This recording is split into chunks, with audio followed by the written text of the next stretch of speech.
Bueno, buenos días. Habrán visto alguna demora, disculpen si suceden algunos percances, si tenemos algunos percances. Estamos grabando una clase para la materia de Derecho del Trabajo y de la Seguridad Social, la cátedra A.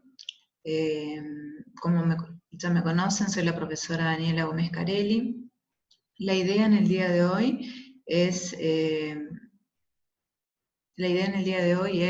justamente introducirnos en las cuestiones más esenciales del derecho del trabajo. Para ello es necesario que ustedes revisen, recuperen los contenidos que tienen, los saberes que tienen de otras materias, de otras asignaturas. Ustedes son alumnos avanzados de la carrera y por lo tanto nada de lo que se pueda llegar a abordar en estas clases iniciales les resultará absolutamente desconocido. Y vamos a iniciar, como todas las materias, con estas cuestiones introductorias iniciales, definiendo a nuestro derecho del trabajo y de la seguridad social, estableciendo cuáles son sus sujetos, cuáles son sus contenidos, cuál es la estructura del derecho del trabajo y de la seguridad social. Vamos a ver cuál es la finalidad del derecho del trabajo y de la seguridad social y qué implica esto, qué diferencias hay y por qué es necesario que exista este nuevo derecho, ¿sí? Como se lo denominó en su momento. Entonces podemos decir que el derecho del trabajo y de la seguridad social es un conjunto de normas y de principios jurídicos que regulan la conducta de los sujetos de las relaciones individuales de trabajo y que surgen por supuesto, de las relaciones de dependencia del trabajo y también las que surgen de los sujetos colectivos del trabajo. Entonces, ¿cuáles son los sujetos de este derecho del trabajo? Ya que nos referimos a un conjunto de normas y de principios jurídicos que regulan la conducta de estos sujetos individuales y sujetos colectivos. Y aquí entramos ya a la clasificación y vamos a hablar de las dos principales estructuras del derecho del trabajo. Primero, derecho individual del trabajo, lo que vamos a conocer como el derecho individual del trabajo, y lo que va a estar contenido en el programa de la materia en las primeras unidades. Y segundo, derecho colectivo del trabajo.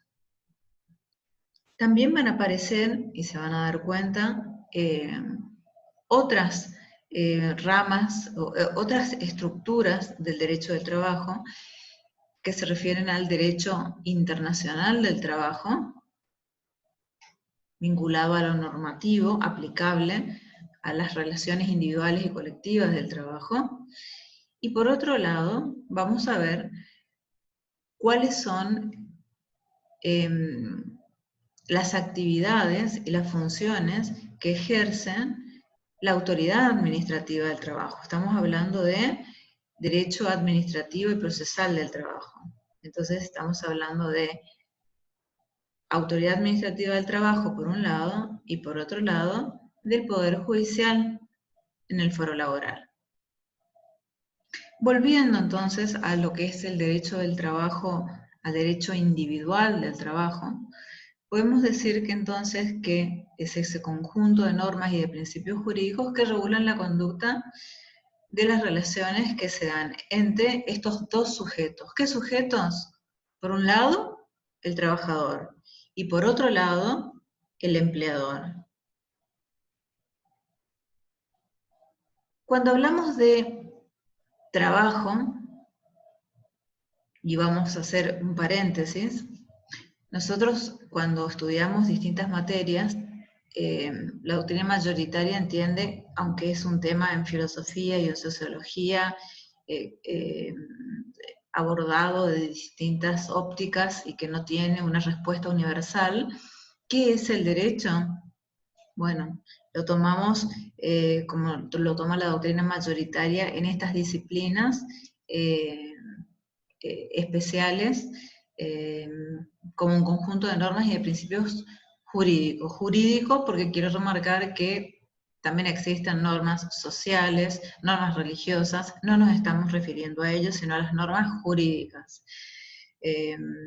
Contando que nuestro sistema es esencialmente legalista, proviene del sistema romano, y es esencialmente legalista. Nos basamos en lo que establece la ley.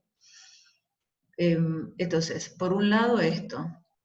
Por otro lado, cuando hablamos de trabajo, podemos hablar de trabajo en sus distintos aspectos, ¿no? En sus distintos aspectos, ¿por qué? Porque hablamos de trabajo en sentido amplio cuando nos referimos a toda actividad, todo esfuerzo que realiza el hombre, ya sea desde lo físico, desde lo intelectual, para la realización o producción de bienes y de servicios. Sin embargo, no todo trabajo va a ser estudiado por nuestro derecho del trabajo y de la seguridad social. El trabajo del que estamos hablando y al que nos vamos a referir y al que nos vamos a abocar y al que se va a aplicar la ley de contrato de trabajo es el trabajo en relación de dependencia. Esto es, como abogada, yo como abogada, ejerzo la profesión liberal. Entonces, atiendo a mis clientes, soy monotributista, recibo consultas de empleadores, de trabajadores, de distintas asociaciones sindicales, de un representante sindical al que se ha vulnerado su tutela sindical, de un trabajador, de un empleador que considera que el representante sindical es ausentista y que no estaría amparado por esta tutela, que debería excluirse de la tutela sindical para poder así sancionarlo, suspenderlo, despedirlo. Viene y me consulta esto. Yo lo atiendo, le cobro mis honorarios por esta atención y por esta consulta. ¿Estoy ejerciendo? ¿Estoy trabajando? Sí. ¿Pero lo estoy haciendo en relación de dependencia? No.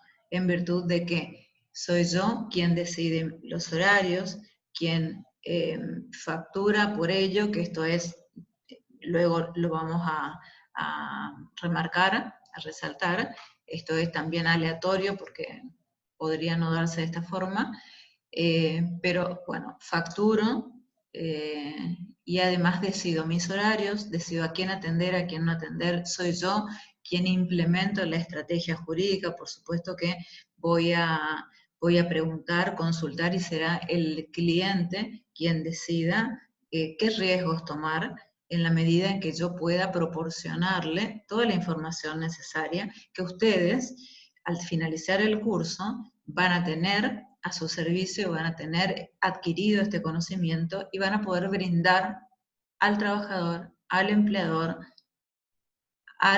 si trabajan en la justicia, al secretario, al juez, o si son jueces, si llegan a ser jueces, van a poder plasmarlo en las sentencias. Si llegan a ser legisladores, van a poder plasmarlo en las normas que pretendan presentar para su aprobación.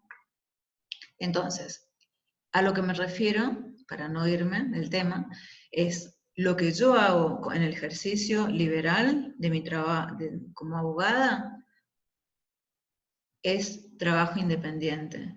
Lo que hace el artesano que vende sus productos en las ferias es trabajo independiente.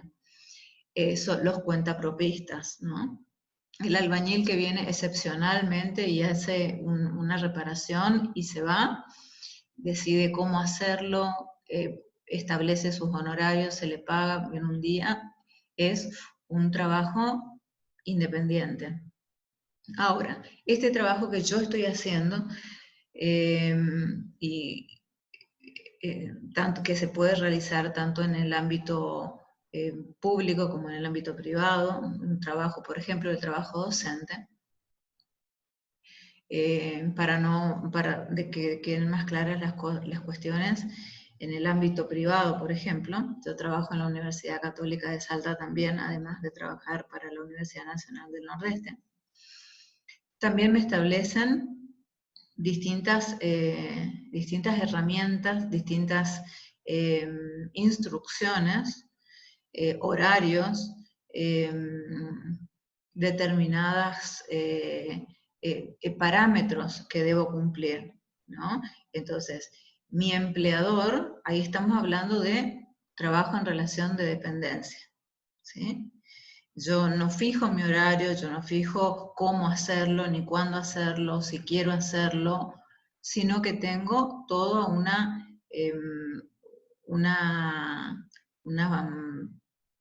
relación de dependencia que se va a caracterizar, y que lo vamos a ver más adelante, por tener características en relación de dependencia económica, jurídica, a lo que vamos a denominar luego subordinación, económica, jurídica y técnica, ¿sí?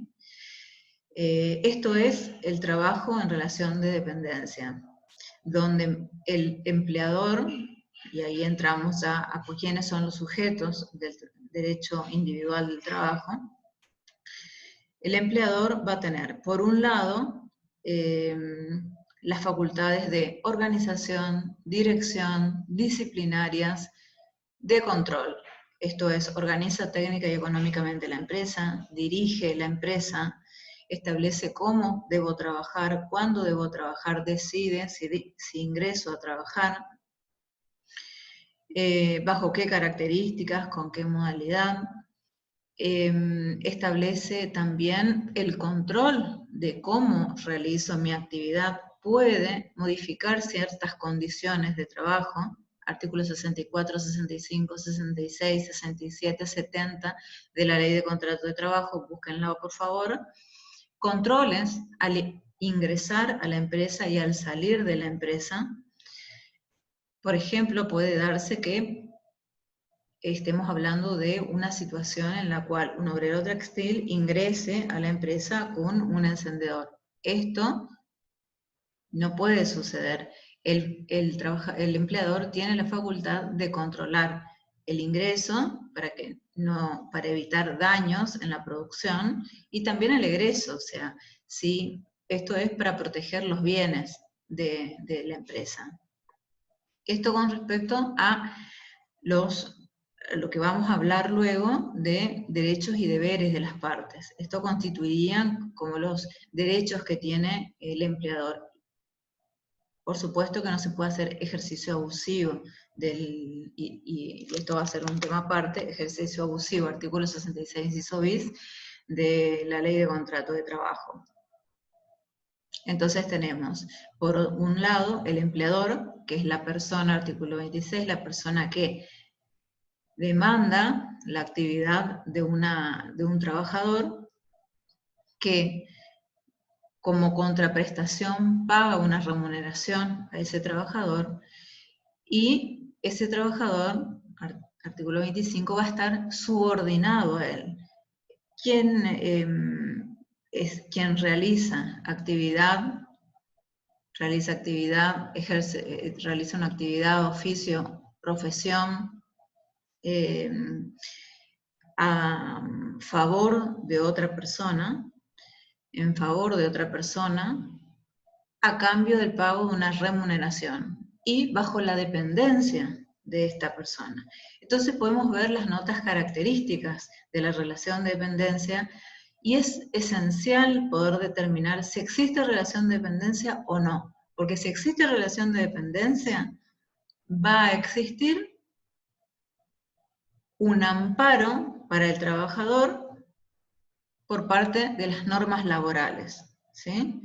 Una vez que el juez pueda determinar y probar, si se probaron las partes, que existió relación de dependencia, y para ello existen presunciones, como el artículo 23, se presume que si se presta servicio a favor de otra persona, existe contrato de trabajo. Vamos a ver que existirá, una vez que exista, que se pruebe que exista un contrato de trabajo, relación de dependencia, vamos a estar bajo el amparo de nuestra querida Ley de Contrato de Trabajo, ¿sí? La Ley 20744. Por lo tanto, ese trabajador va a estar protegido por la Ley de Contrato de Trabajo y el empleador va a tener la certeza jurídica de también la protección jurídica de esa Ley de Contrato de Trabajo. Entonces, ¿cómo debe comportarse uno y una y otra parte? Está establecido en la Ley de Contrato de Trabajo.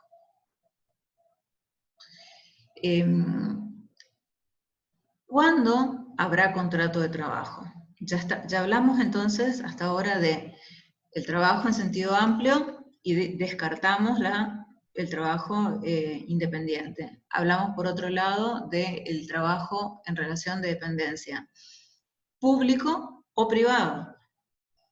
Caso privado, te contrato para mi estudio jurídico, para que tomes notificaciones, para que vengas de 16 a 20 horas, vayas a notificarte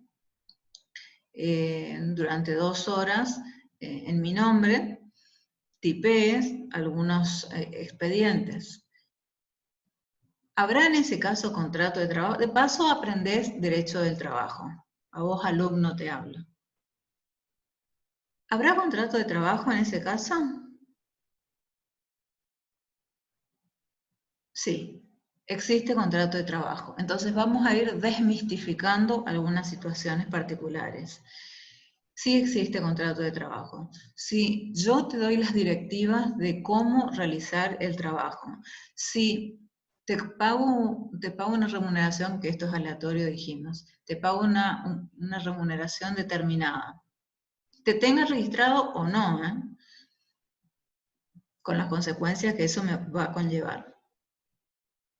Y realizas todas las actividades con las instrucciones que yo te doy como abogada para que cumplas las notificaciones, el tipeo, atiendas a clientes. Si sos trabajador en relación de dependencia, más allá de que hayamos escrito un contrato de trabajo o no. ¿Por qué? Porque rige la informalidad, en la libertad de formas, para decirlo técnicamente, la libertad de formas en el contrato de trabajo. ¿Sí? Entonces queda claro, vamos a derribar un mito. No es necesario que exista un contrato de trabajo escrito para que esto sea válido. Mientras exista, se den esta cuestión de que el trabajador realice actos, preste servicios a favor de otra persona, bajo la dependencia de otra persona, o sea, la subordinación de otra persona, a cambio del pago de una remuneración, va a haber contrato de trabajo. Y acá, una vez claro ya esto que quiero que quede desmitificar, que tiene que estar escrito, salvo algunas excepciones que luego vamos a ver, en algún tipo de contrato particular. La regla general es la falta de determinación de formas, la informalidad, en el sentido de que no es necesario una forma escrita para que exista contrato de trabajo. ¿Qué dice la ley? Artículo 21. Habrá contrato de trabajo, cualquiera sea la forma o denominación, cuando una persona se obligue a realizar actos, ejecutar obras, prestar servicios a favor de otra, a cambio del pago de una remuneración. Y señalo, cualquiera sea su forma o denominación, porque esto lo podemos vincular con el principio de primacía de la realidad. Es decir, no importa que tratemos de disfrazar la relación laboral con otro tipo de contrato, ya sea civil, comercial. Si existe esta actividad, si la persona humana realiza actos, ejecuta obras, presta servicio a favor de otro, bajo la subordinación de otro, a cambio del pago de una remuneración, existe contrato de trabajo. Se obliga a realizarlo, existe contrato de trabajo. Y acá hacemos otra distinción, porque también la ley la hace. Si bien existe una discusión doctrinaria, vamos a tomar lo que dice la ley. La ley estableció una diferenciación entre contrato de trabajo, lo que va a unir este derecho individual de las partes. Entonces tenemos un empleador, no me entran las manos, un empleador que necesita fuerza de trabajo, necesita trabajadores, un trabajador que necesita subvenir a sus necesidades económicas y a las de su familia. ¿Qué los une o los vincula? Un contrato de trabajo, una relación de trabajo. Contrato de trabajo, conforme a la ley de contrato de trabajo, habrá cuando exista una obligación, dijimos. Y cualquiera sea la forma o denominación, y se debe estar subordinación jurídica, esta subordinación que va a ser jurídica, económica, técnica, a cambio del pago de una remuneración. Aclaro que, si bien uno de los deberes fundamentales es el pago de la remuneración por parte del empleador, también tenemos que hablar de todas las condiciones de higiene y de seguridad, de los deberes de registración, de los deberes de... cuando hablo de la libertad de formas, no estoy hablando de que no se lo registre, estoy hablando de que existe contrato de trabajo, aunque no se firme un contrato, ¿sí? Aunque sea de palabra, más allá de que si no lo registró, tiene que asumir, va a asumir en su momento las consecuencias, ¿sí? El empleador. Entonces, para hacer la distinción con relación de trabajo. La relación de trabajo es la prestación efectiva de tareas por parte del trabajador. Entonces, ¿puede existir contrato de trabajo sin relación de trabajo? Sí, puede existir. ¿Cuándo? Cuando si establecemos que el contrato de trabajo va a tener efectos o va a iniciarse posteriormente. Diferimos el inicio del contrato de trabajo. Entonces, ¿hay contrato de trabajo? Sí, pero no hay relación de trabajo, porque la relación de trabajo es, conforme a la ley de contrato de trabajo, la realización efectiva de la actividad, de la realización efectiva del acto de la ejecución de obra, de la prestación de servicio a favor de otra, bajo la subordinación de otra a cambio de la remuneración. Son muy parecidas las conceptualizaciones. Sin embargo, el kit de la cuestión está en la obligación. El contrato de trabajo habla de que asume una obligación. Entonces podemos hablar, si yo les pregunto un ejemplo, sería diferirlo en el tiempo, ¿sí? Vamos a iniciar la prestación de servicio, el contrato de trabajo, cuando en el mes de junio. Ahora, ¿puede existir relación de trabajo sin contrato de trabajo? ¿Puede una persona realizar acto, ejecutar obra, prestar servicio a favor de otra, bajo la subordinación de otra, cobrando una remuneración, y que no exista contrato de trabajo? Sí. ¿En qué caso se da? Cuando no tiene la capacidad jurídica el trabajador, ¿sí? Y esto no le es imputable al trabajador, sí al empleador. ¿Se entiende? Esa es la gran distinción entre contrato de trabajo y relación de trabajo. La relación de trabajo generalmente se dan en forma paralela. Hay un contrato de trabajo, una obligación, y por otro lado, la prestación efectiva de tareas. Pero puede suceder que sea un residente ilegal. Puede suceder que sea un menor. Sabemos que la capacidad jurídica laboral se adquiere a partir de los 18 años. ¿Sí?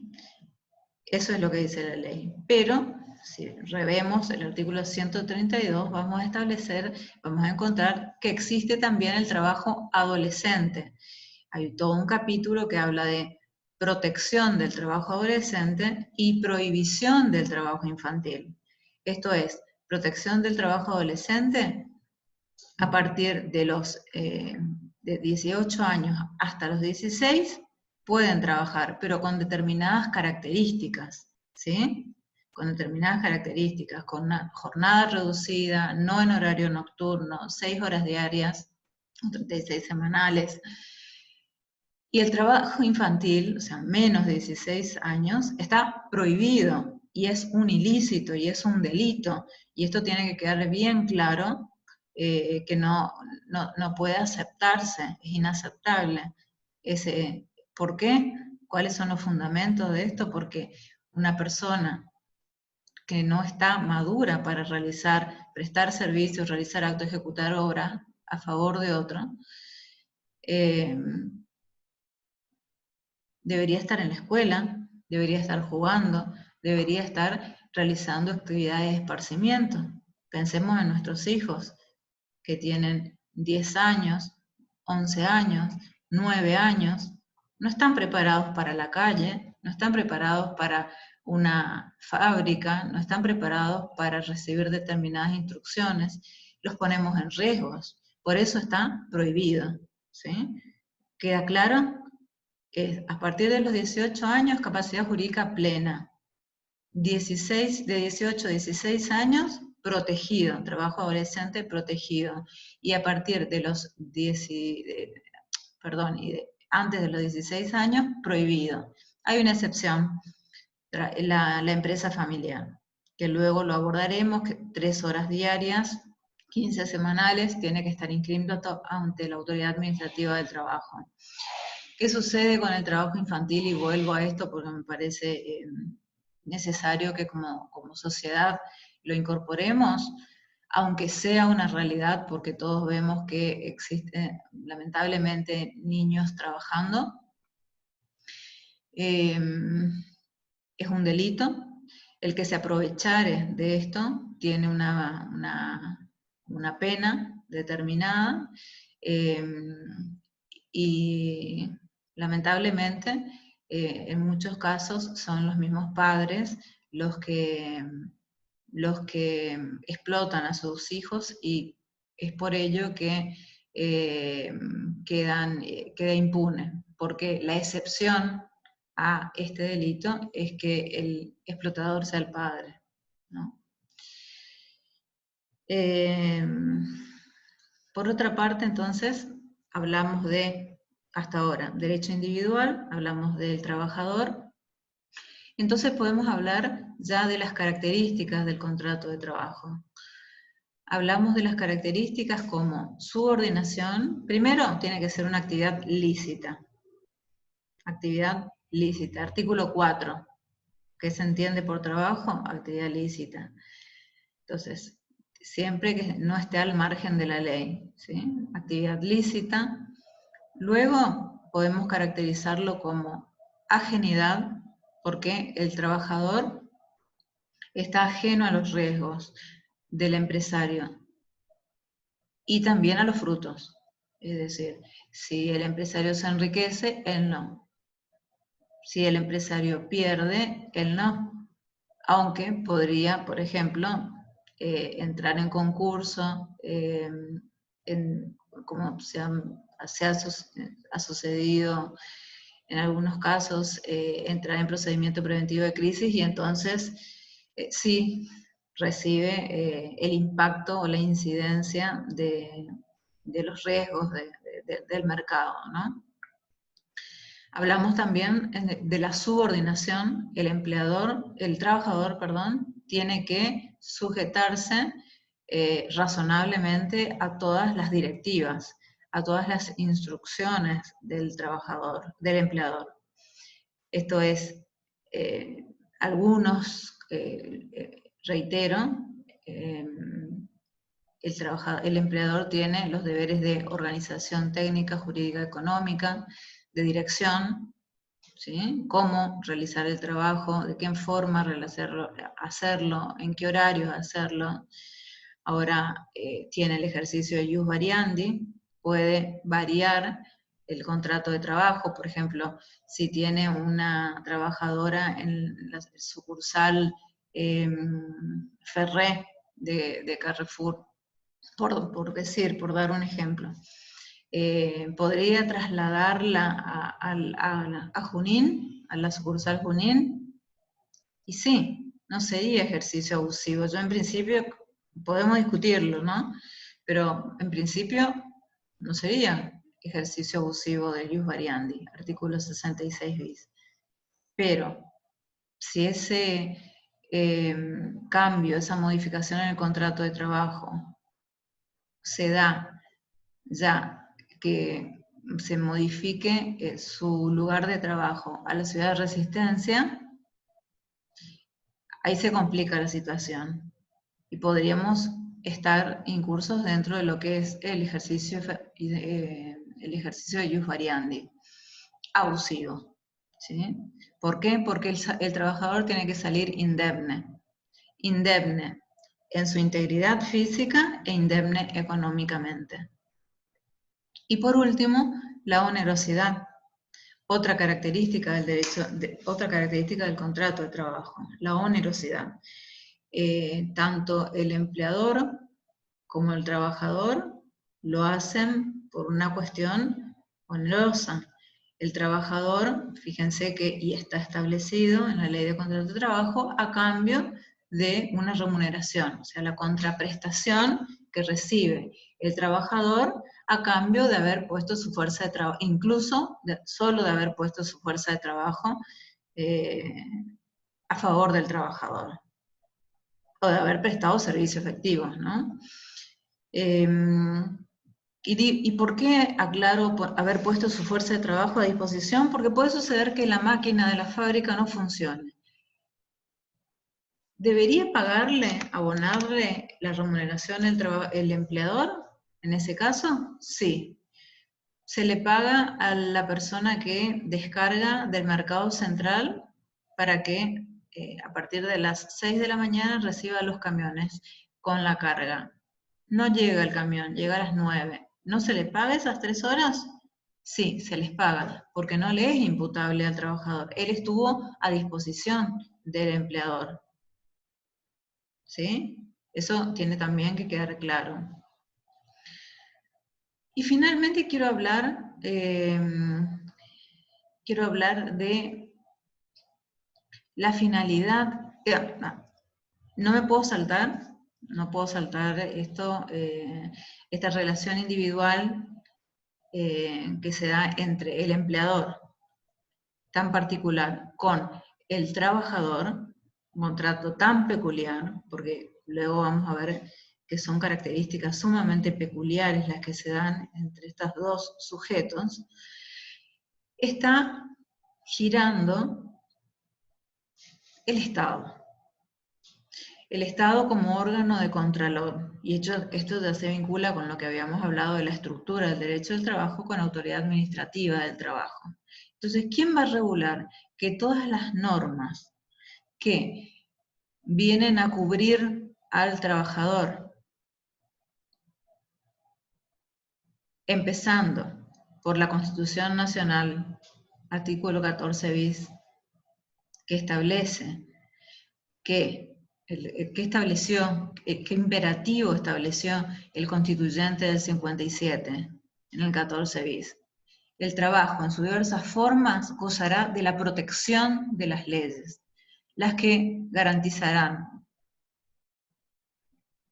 condiciones dignas y equitativas de labor, igual remuneración por igual tarea, jornada limitada, descanso y vacaciones pagas, salario mínimo vital y móvil, protección contra el despido arbitrario, participación en las ganancias de la empresa, organización sindical libre y democrática, en la primera parte. En la segunda parte se refiere específicamente a los gremios y les garantiza a los gremios el derecho a huelga, a la concertación colectiva, a concertar convenios colectivos de trabajo, a la huelga y a la estabilidad del representante sindical. Y en la tercera parte hablamos de lo que es el otro eje de la materia, que es la seguridad social. Habíamos hablado de 3 ejes: individual, colectivo y seguridad social. Ahora estamos con lo individual y con la autoridad administrativa del trabajo y la normativa. Entonces tenemos la Constitución Nacional con el 14 bis. Tenemos el 75, inciso 22. El Constituyente del 94 realizó un cambio, una modificación trascendental al establecer un nuevo orden jerárquico normativo. Hasta el 94 era totalmente diferente. Hoy por hoy tenemos en el artículo 75, inciso 22, segunda parte, enumerados los tratados constitucionalizados con la misma jerarquía que la Constitución Nacional. Sumamente importante, sumamente interesante. Les diría que empiecen a analizar y a ver cuáles son esos tratados de derechos humanos. En lo particular, ¿qué nos va a interesar a nosotros aplicar para la aplicación práctica, para redactar nuestras demandas, para las sentencias, para contestar las demandas, o si trabajamos como autoridad administrativa del trabajo, el Pacto Internacional de Derechos Económicos, Sociales y Culturales, el Pacto de Derechos Civiles y Económicos, la Convención Americana de Derechos Humanos. Vamos a apelar a la Declaración de los Derechos del Niño, por supuesto. Entonces, todos estos elementos tienen la misma jerarquía que la Constitución Nacional en cuanto no se contrapongan a lo que establece la primera parte de la Constitución Nacional. Y vinieron a enriquecer, este bloque de constitucionalidad vino a enriquecer absolutamente al derecho del trabajo. ¿Sí? Porque, por ejemplo, el principio de progresividad va a estar dado por este Pacto Internacional de Derechos Económicos, Sociales y Culturales. Esto es, todas las conquistas obtenidas hasta ahora en materia normativa no pueden ser regresivas. Entonces no puede empeorar la situación normativa laboral del trabajador. Sí puede avanzar, por lo menos debe mantenerse, pero no empeorar. ¿Sí? Y esto es lo que se cuestiona con los temas de las reformas laborales vinculadas al derecho del trabajo. Por otro lado, vamos a tener ya en otra jerarquía, y fíjense que estamos mezclando un poco con las fuentes del derecho del trabajo. 75, inciso 22, primera parte. Vamos a ver los tratados con otros estados.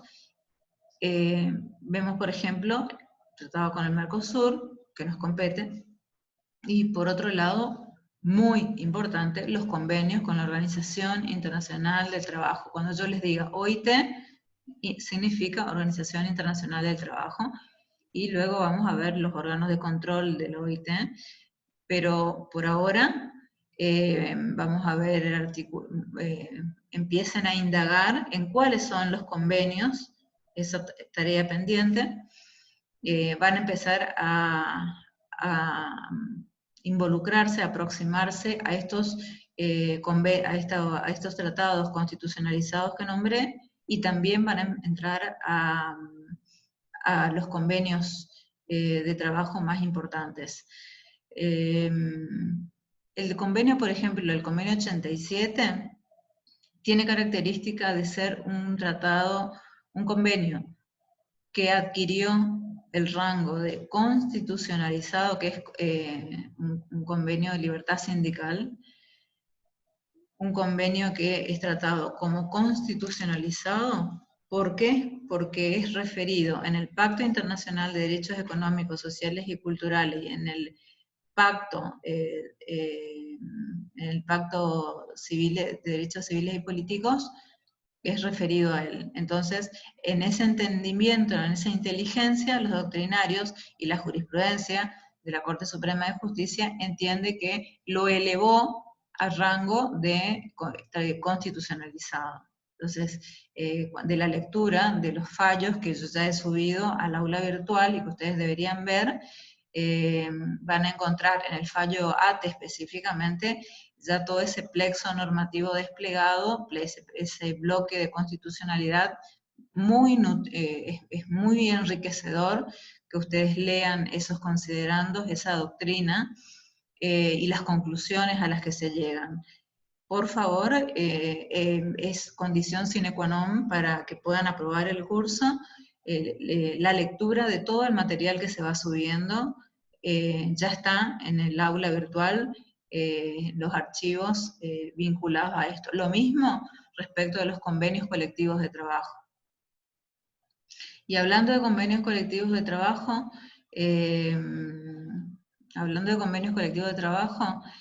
sin saltearme lo de la Autoridad Administrativa del Trabajo, que es la que va a regular entonces la estructura que se da, la relación que se da, la dinámica entre el empleador y el trabajador, es quien constata que se cumpla con toda la normativa, y dentro de esa normativa entra justamente el convenio colectivo de trabajo.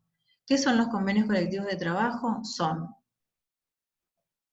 acuerdos relativos a condiciones de trabajo y empleo a los que arriban las asociaciones sindicales con personería gremial, en su mayoría, y un empleador, un grupo de empleadores o la cámara empresarial, que para que tenga efecto erga omnes, es decir, para que afecte a todos, a todo el ámbito de aplicación, debe estar homologado por la Autoridad Administrativa del Trabajo. Es decir, va a constatar el Ministerio de Trabajo que efectivamente, o la Subsecretaría de Trabajo, Dirección de Trabajo, que efectivamente cumpla con la normativa laboral, que no se vulneren derechos, y de esa manera, recién allí, se homologa. Quiere decir, se autoriza. Va a llevar un número, yo le subí al aula virtual, el mercantil, que es el 130 del 75, ese convenio lo elegí para que se vayan aproximando a él y lo vayan manejando su contenido, porque tiene todas las instituciones básicas del derecho de trabajo, la jornada, los descansos, los plus, las remuneraciones, que se va discutiendo gradualmente, y esto les va a sonar conocido, las paritarias, ¿sí? Eso es lo que se discute en momentos de crisis, ¿no? De procesos inflacionarios. Cada cuánto se reúnen y logran un porcentaje, un incremento, lo que se va modificando. Fíjense que estoy hablando de un convenio del año 75 y se mantiene vigente. ¿Por qué? Porque en realidad está muy bien hecho, incluso se ocupa de la parte sindical, de las cláusulas obligacionales, normativas, de solidaridad, y también estipula todas las cuestiones vinculadas a remuneración, jornada, derechos, deberes, día del gremio, etc. Y por otro, licencias, cálculos, plus salariales, como dijimos, presentismo, armado de vidriera, falla adicional, falla de caja, cuáles son remunerativos, cuáles no son remunerativos.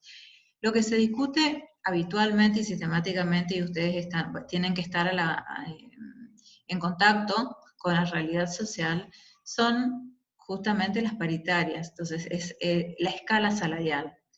Ustedes cuando abran el convenio colectivo se van a encontrar con que existen distintas categorías. Si ustedes, ahora estamos en cuarentena, pero cuando esto suceda, cuando esto se levante y cuando podamos circular libremente, o pueden recurrir a la imaginación, recordar, imaginar la situación de ir a un supermercado, van a encontrar un cajero, un repositor, van a encontrar un verdulero, van a encontrar alguien que está limpiando el piso. Todas esas son categorías laborales. Un supervisor, todas son categorías laborales. Y eso lo van a encontrar justamente en el convenio colectivo de trabajo. ¿Cómo liquidar? Lo van a encontrar en el convenio colectivo de trabajo.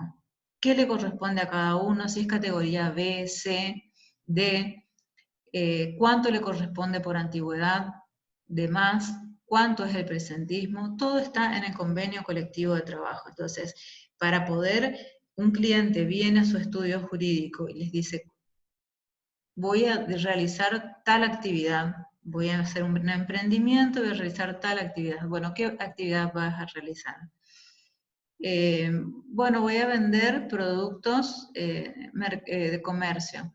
Bueno, ya sabemos, actividad mercantil. ¿Cómo los registro?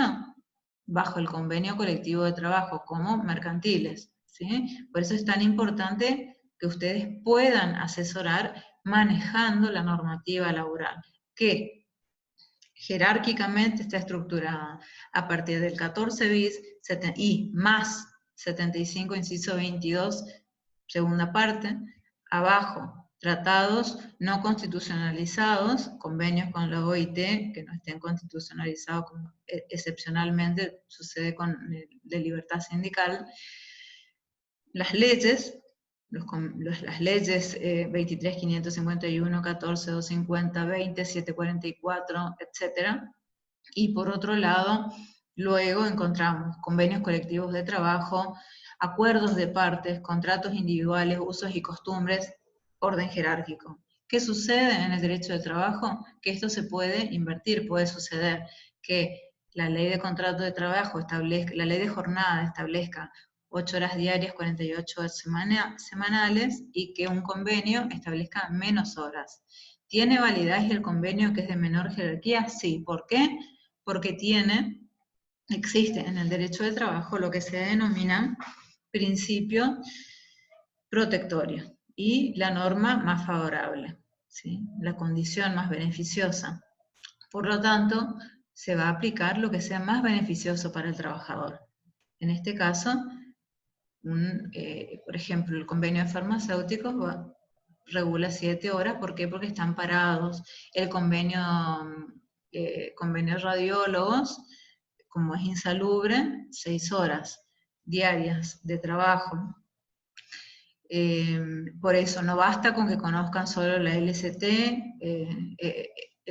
y todas estas son reglamentaciones del imperativo constitucional del constituyente del 57 y del 94. ¿Sí? Si el contrato mejora la situación del convenio colectivo, es válido. Ahora, si luego se arrepiente, ya no.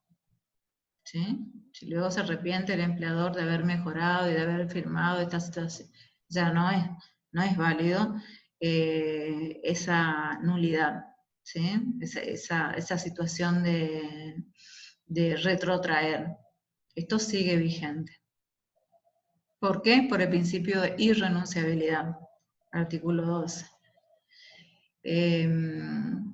Como ven, nuestro derecho de trabajo es transversal. Empezamos a conversar de un tema y vamos a ir terminando con otro. Fíjense que empezamos a tratar de conceptualizar derecho individual del trabajo y hablamos de sujetos. No pudimos hablar de contenidos, pero sí hablamos bueno, ya de las normas que los van a vincular a empleador, al trabajador. Hablamos un poco de autoridad administrativa del trabajo y que forma parte dentro de la estructura del derecho del trabajo, derecho individual, derecho colectivo, derecho administrativo y procesal, o sea, fuero laboral, poder judicial, y derecho internacional, justamente lo que hablamos de 75, inciso 22, primera parte y segunda parte. Esto es esencial que puedan manejar esta vinculación entre unos y otros. Finalmente, quiero hablar de algo sumamente importante y que es necesario que lo incorporen, que cambien el chip civilista que tengan, porque esto va a dar lugar a debates, pero es necesario que ustedes entiendan que la finalidad del derecho del trabajo, ¿cuál es? Proteger al trabajador. El derecho del trabajo surge para proteger al trabajador. Es necesaria la protección del trabajador porque es la parte, se habla de una hiposuficiencia del trabajador al momento de negociar. Es decir, ¿qué sucedería si existiesen, como existen, numerosos trabajadores desocupados, muy pocos cargos para cubrir, ¿qué haría el empresario? Que su finalidad, por supuesto, es disminuir sus costos laborales, disminuir los costos en general. ¿A quién de todos ustedes que tienen las mismas capacidades contrataría si no existiese el derecho del trabajo? ¿A quién les parece que contrataría? Todos tienen la misma capacidad y él necesita 2 y ustedes son 70. Al que ofrezca menos, ¿sí? Al que esté dispuesto a trabajar por menos dinero. A esa persona contrataría. ¿Por qué? Porque va a mejorar porque va a disminuir sus costos. Por eso justamente.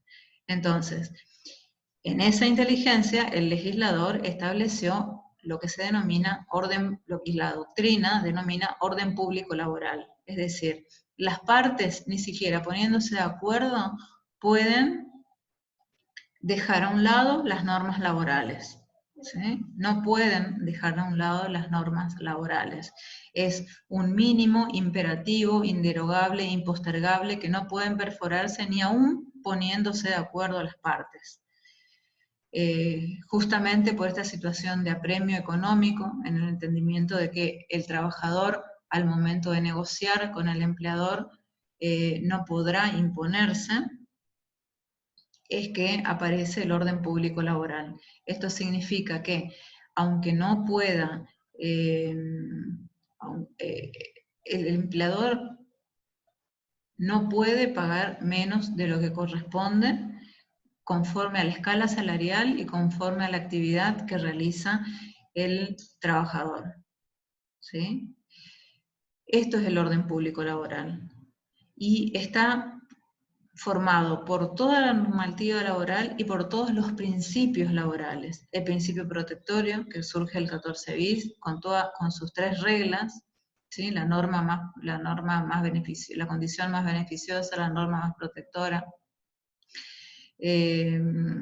Surge también del principio de irrenunciabilidad, que es un principio esencial, la primacía de la realidad, artículo 14, irrenunciabilidad, artículo 12, las partes, ni siquiera el trabajador en forma voluntaria puede renunciar a sus derechos laborales. Y tiene algunas excepciones, por ejemplo, la renuncia al empleo, la caducidad, la prescripción, artículo 256, 240, renuncia, que por supuesto van a ser tema de examen porque son esenciales, ¿no? Vean bien la irrenunciabilidad, vean bien los principios. Por supuesto el principio de progresividad, continuidad del vínculo laboral. Los principios laborales son esenciales, son la idea básica que tiene una sociedad sobre una situación particular o sobre una disciplina fundamental, en este caso el derecho del trabajo, y es lo que va a guiar a los legisladores en la creación de las normas, es lo que va a imbuir a todas las normas laborales. Los principios laborales son esenciales, van a encontrarse en las sentencias. Cuando ustedes demanden o sean demandados, tengan que contestar demandas, los van a avanzar en principios, por eso es esencial que los conozcan, los manejen, sepan cuándo corresponden y cuándo no.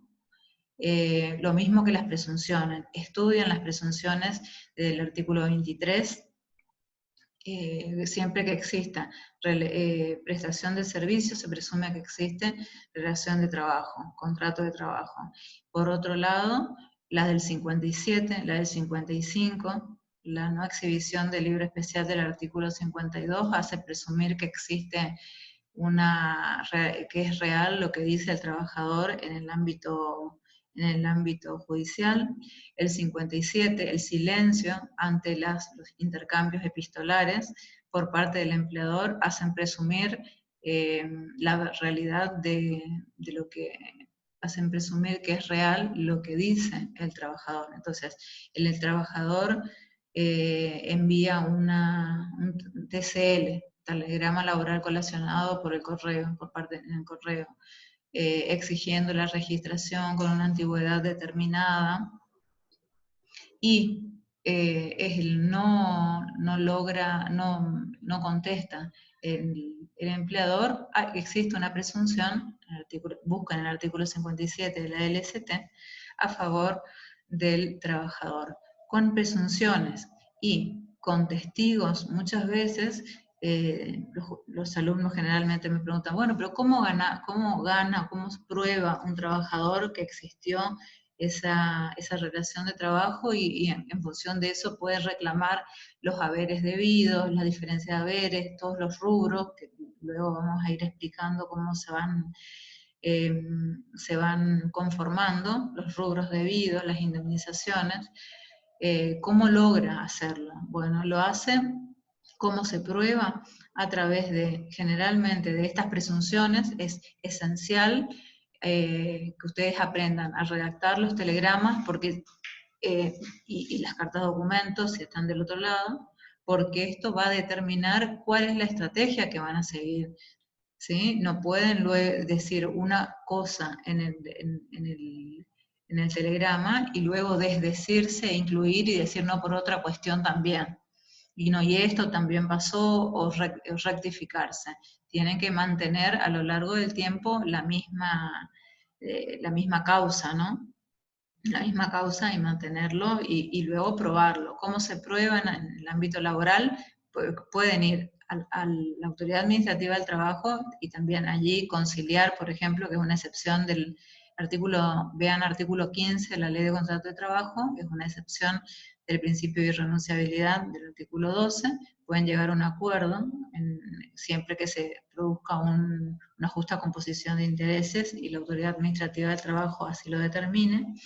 Y por otro lado pueden ir al ámbito, que todo es gratuito, al igual que los telegramas, porque la idea es allanar el camino para que el trabajador pueda ir, concurrir en el ejercicio de sus derechos, ¿no? Hacer efectivos sus derechos. Pueden ir también directamente al ámbito laboral a través de una demanda. Para eso va a necesitar, por supuesto, como ustedes ya saben, patrocinio letrado, o apoderado, un abogado, y lo hará a través de una demanda, en las cuales enunciarán las distintas situaciones fácticas, todas las cuestiones normativas que lo amparan, y la petición. Practicarán planilla y la petición. Se llamará a audiencias, las audiencias de conciliaciones, las audiencias de testigos, y generalmente a través de las presunciones de las que hablábamos y de los testigos, puede probarse la existencia del contrato de trabajo, la antigüedad en el trabajo y por ende la sentencia determinará cuánto será lo debido, o no, la no existencia del contrato de trabajo, si no se puede probar, si no fue real.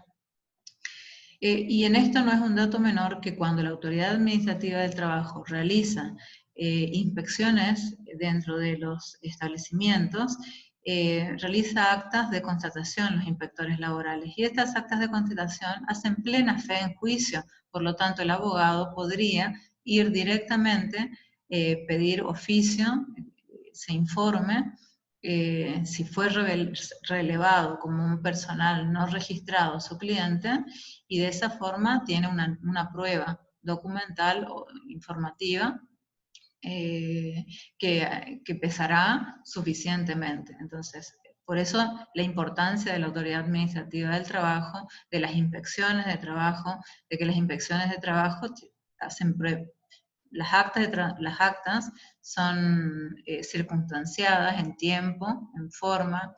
Se llega a un local, por ejemplo, gastronómico, y se establece la cantidad de trabajadores que hay. Evidentemente, si se pide la jornada, el libro de jornada, el papel que regula la jornada de la ley de jornada de trabajo, y están trabajando en la lista figuran 4 personas y están trabajando 8 personas, evidentemente hay una evasión de la norma laboral.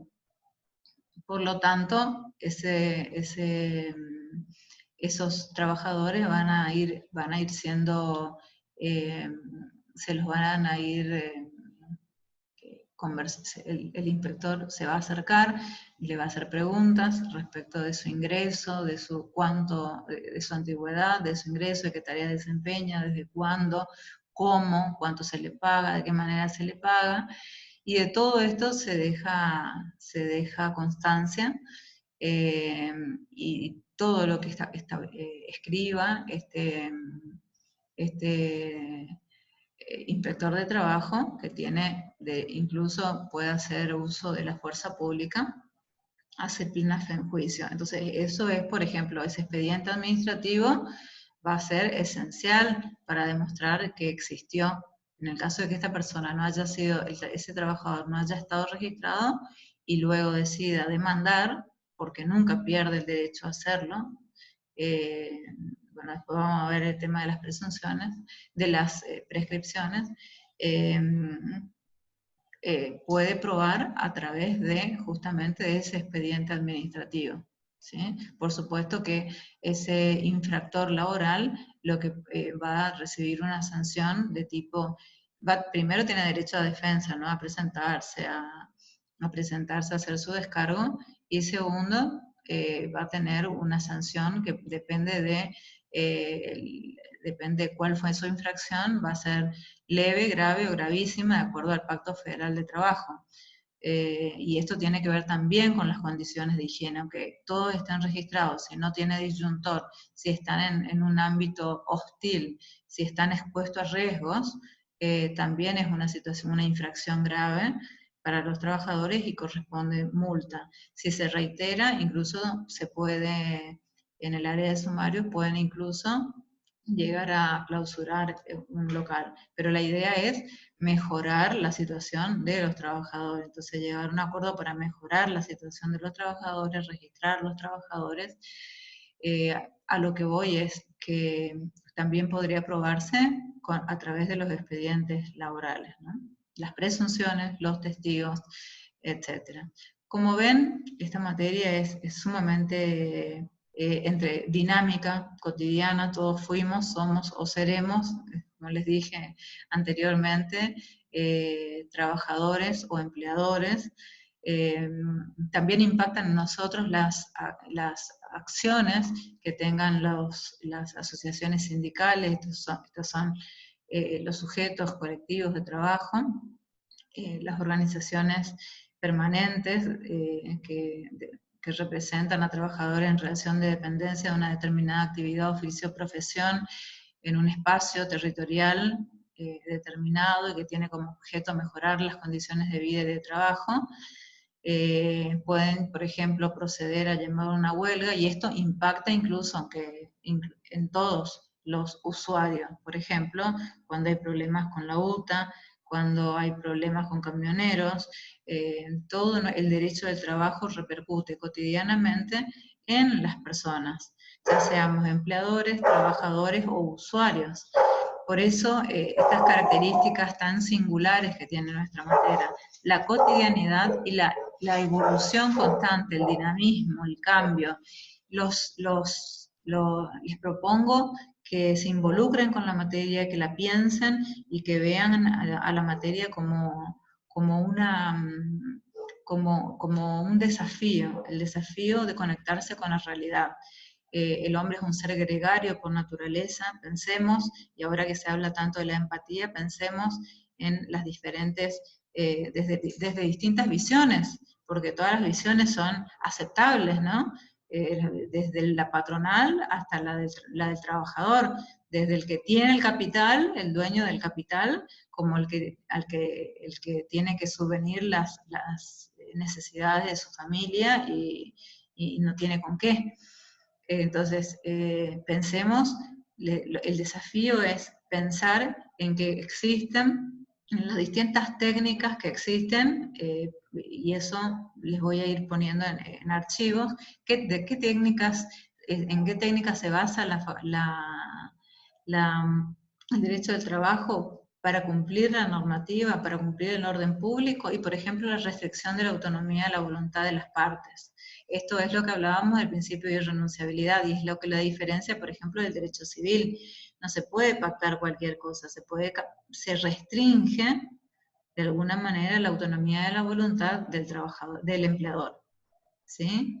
Se restringe de alguna manera. ¿Por qué? Porque tiene que pagar conforme establece la ley, registrar conforme establece la ley, o si no será sancionado. Ahora, tienen la posibilidad de decidir no contratar, pero si lo contrata, queda dentro de lo que es la ley de contrato de trabajo y toda la normativa laboral, empezando por la Constitución Nacional, los tratados, leyes, convenios, colectivos de trabajo aplicables a cada actividad, y finalmente a los acuerdos de parte, que pueden ser mejores que lo establecido en las escalas salariales. Bueno, espero haber despejado algunas dudas. ¿Qué vimos? Vimos la estructura del derecho de trabajo, derecho individual, derecho colectivo, sus partes, derecho individual, sujetos, trabajador, empleador, y siempre como órgano de contralor la Autoridad Administrativa del Trabajo, Subsecretaría de Trabajo en las provincias o Dirección de Trabajo en las provincias, Ministerio de Trabajo, las delegaciones en la Nación. Por otro lado, tenemos el derecho colectivo con las organizaciones sindicales de trabajadores con o sin personería gremial, más por otro lado los empleadores, grupos de empleadores o cámaras empresariales, y el Estado sí como sujeto, que es quien homologa los convenios colectivos de trabajo. Vimos algo de fuentes, vimos derecho administrativo del trabajo, vimos algo de derecho internacional del trabajo al nombrar los tratados, vimos el orden jerárquico y nos aproximamos a algunos principios del derecho del trabajo. Como les dije, la idea es que ustedes puedan mantenerse, piensen en su cabeza como abogados laboralistas, y lo piensan sacándose el chip del derecho civil, porque es un derecho totalmente diferente. Es un derecho en el cual se piensa a partir del derecho del trabajador.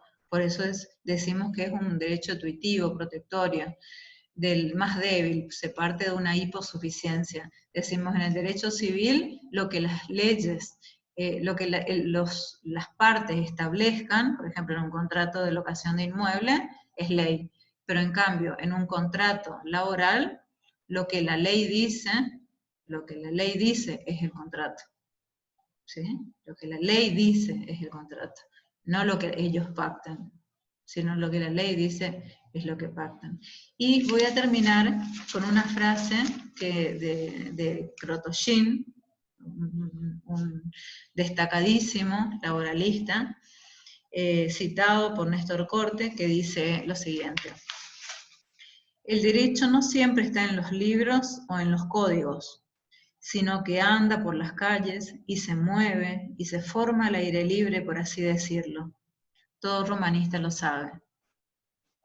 Piensen un poco y se van a dar cuenta que nuestro derecho no está siempre en los libros o en los códigos.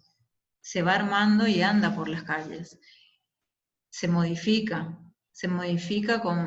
a diferencia de otros. ¿Por qué? Porque influyen en él factores sociales, influyen en él cuestiones económicas, impactan en él cuestiones de desocupación.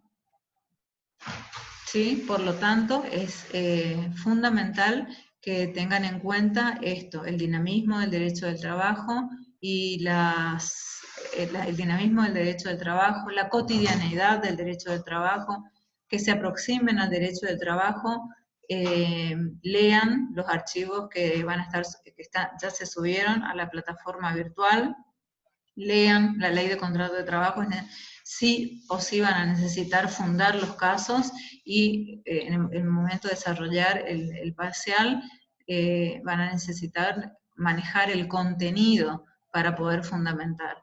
Y manejen la estructura de las guías que yo les voy proporcionando, pero incorporen todas las bibliografías sugeridas. Vázquez Vialán, Fernández Madrid, Goldín, Ackerman Massa, de Diego, Tala en la parte de derecho colectivo, Organización Sindical Vallejos en la parte colectiva.